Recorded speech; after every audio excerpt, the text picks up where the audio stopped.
It's important to make sure that all of your drains, whether it's a bathroom sink, your bathtub, or your kitchen sink, that they are all clean and clear and not clogged. It's best to do something on a monthly basis to keep it clean.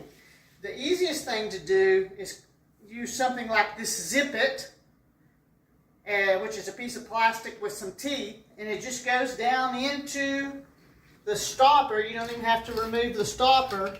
Wiggle it around a little bit and see what comes up. And you can get just a piece of toilet paper or something to clean that up.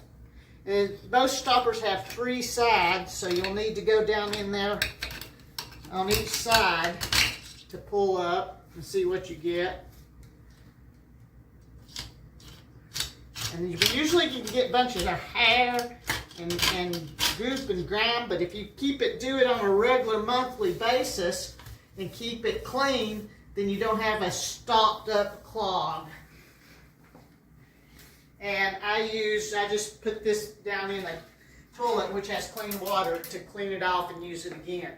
Now, if you don't have a zip and you've got doing regular maintenance, then just go ahead and get some baking soda and some regular old vinegar.